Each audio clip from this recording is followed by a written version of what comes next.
In this lesson, we're going to learn about logarithmic functions. We're going to talk about the two main types, and there are a lot of different types.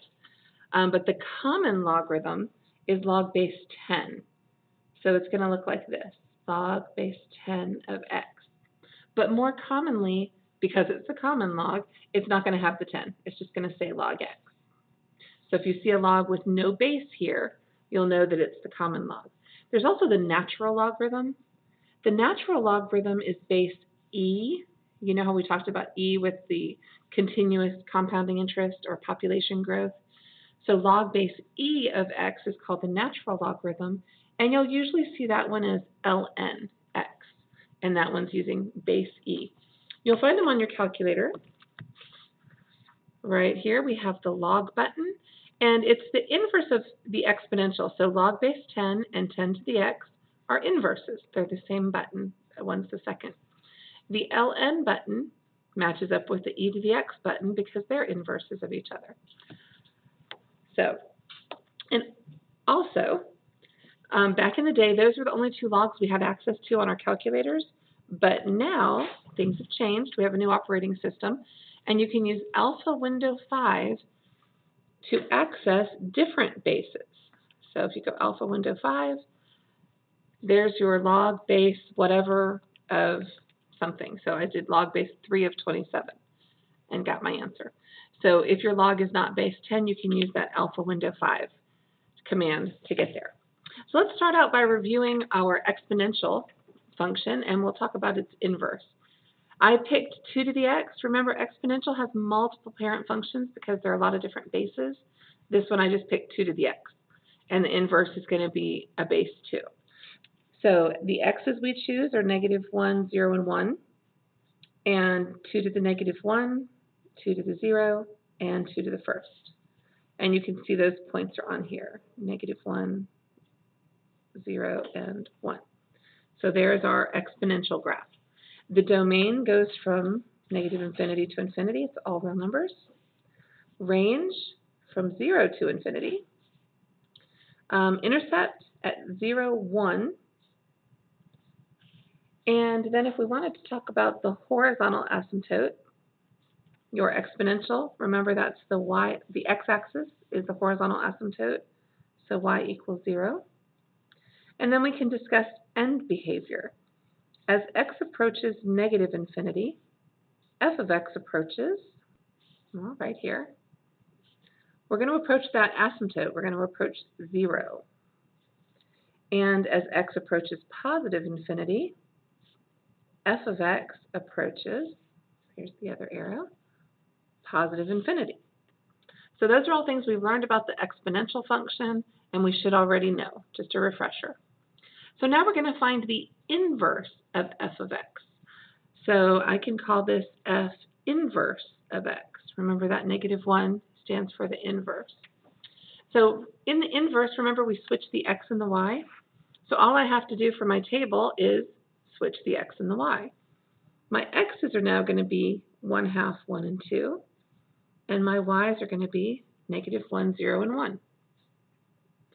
So if I graph those points, let's see, -1/2, 1/2, -1, 1, 0, 2, 1.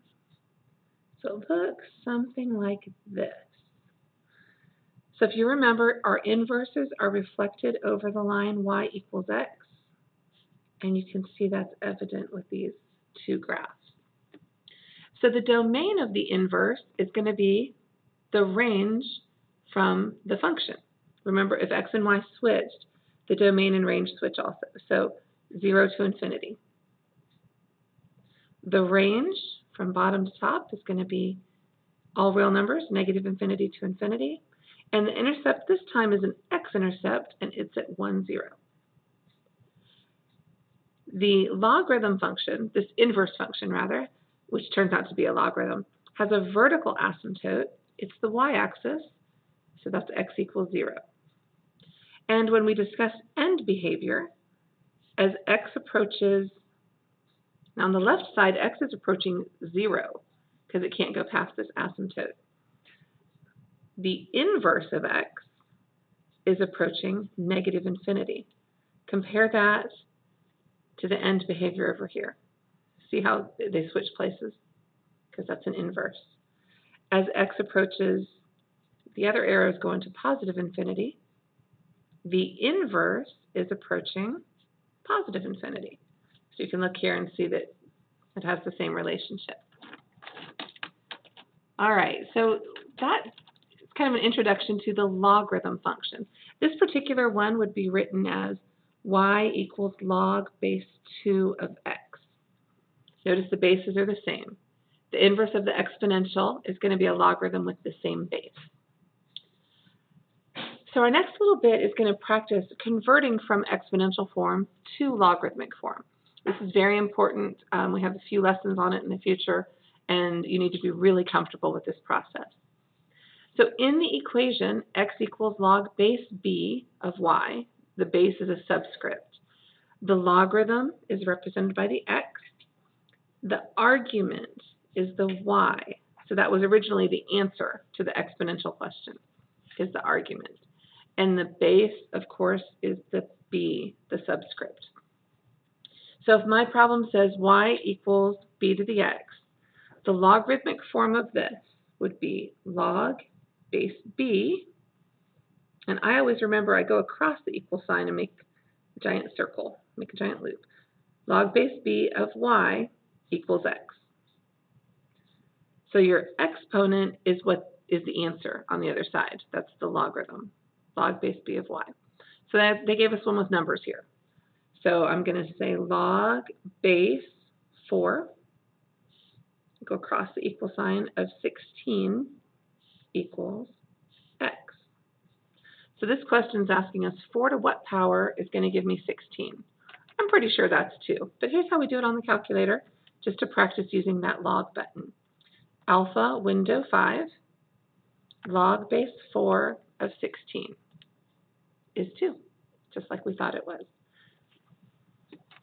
So let's practice the other direction.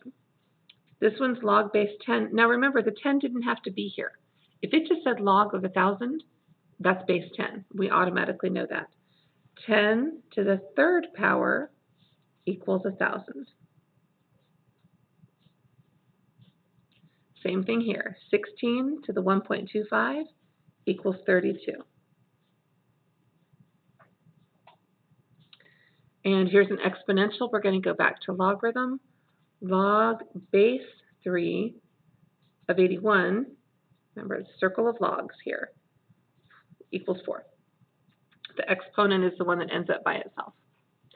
So the bottom of the page here is just a reminder, the common log is log base 10. You usually will not see the 10. So just make a note, if there's no base, it's a 10. The natural log is log base e, but they won't write it like this. They'll write ln of x, which stands for the natural log. All right. On the next page, we've got some word problems that we're going to look at.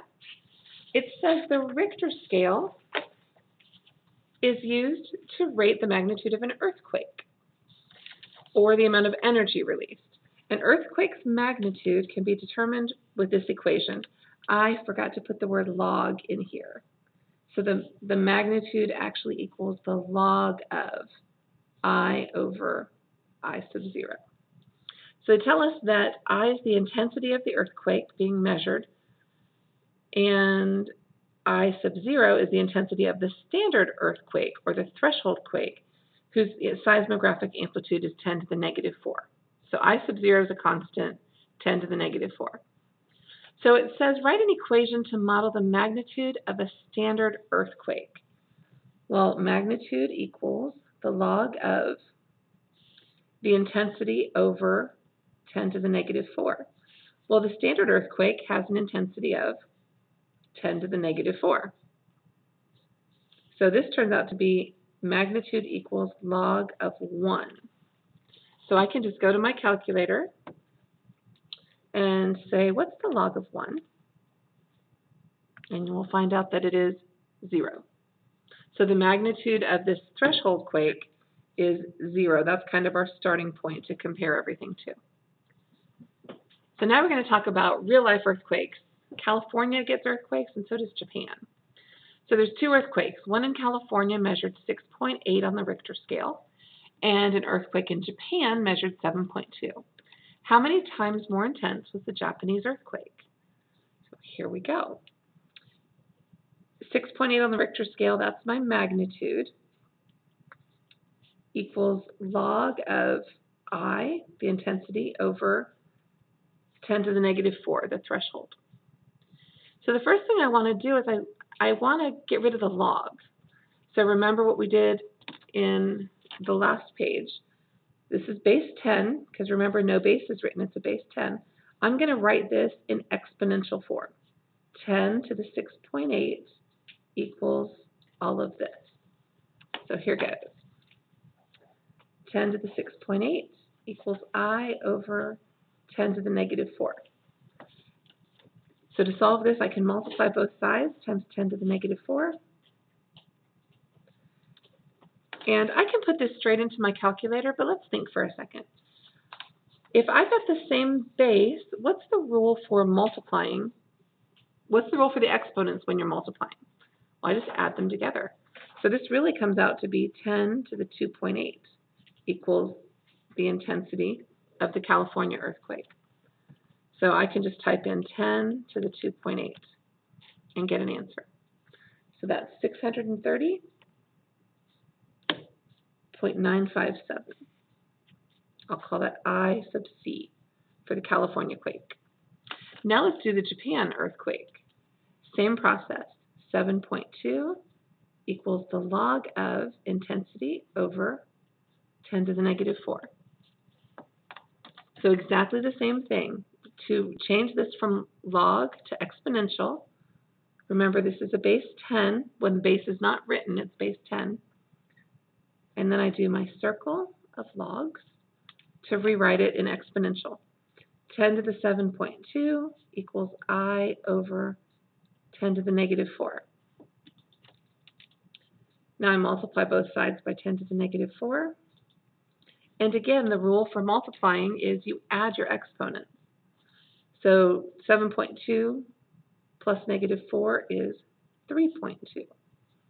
So 10 to the 3.2 equals I, and we'll call this one I sub j because it's Japan. 10 to the 3.2, 1,584.893. So that's the intensity of the Japan quake. So we're about ready to answer the question. The question was how many times more intense was the Japanese earthquake? So they didn't ask what's the difference between the two. They asked how many times. So in other words, the California quake times what gives me the intensity of the Japanese quake. So I'm going to do some division to figure that out. And if you want to be you can use these numbers, but if you want to be the most precise, just use the numbers that are already in your calculator. 1,584 divided by 630 gives me 2.512 times more intense. So it's interesting that on the Richter scale, they're 0.4 apart.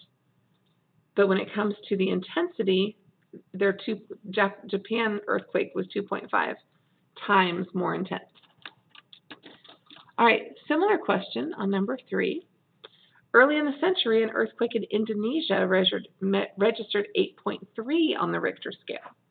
In the same year, another earthquake was recorded in Chile that was 4 times stronger. What was the magnitude of the Chilean earthquake? All right, so let's start with the Indonesia quake. So it measured 8.3 on the Richter scale, and we know how to solve this because we've done a couple already. So we're going to end up with 10 to the 8.3 equals I over 10 to the negative 4, just like the previous question. And then we multiply both sides by 10 to the negative 4. And that's how we end up with 10 to the 4.3 equals the intensity of the Indonesia earthquake. So we put that in the calculator. That is 19,952.623.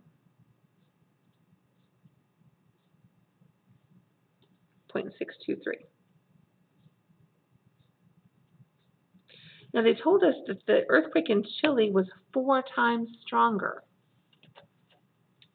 So if this is the magnitude or the intensity of the Indonesian earthquake, the one in Chile was 4 times stronger. So I'm going to multiply by 4. So this one had an intensity of 79,810.493. So this was the intensity of the Chile earthquake. And now they want to know what was the magnitude. So remember our formula for magnitude was log of the intensity, I'm just going to draw an arrow, over 10 to the negative 4. So I'm going to go back to my calculator and say log, grab a fraction if you want to, 79,810 over 10 to the negative 4. And that's going to give us the Richter scale, the magnitude of the earthquake, which was 8.9.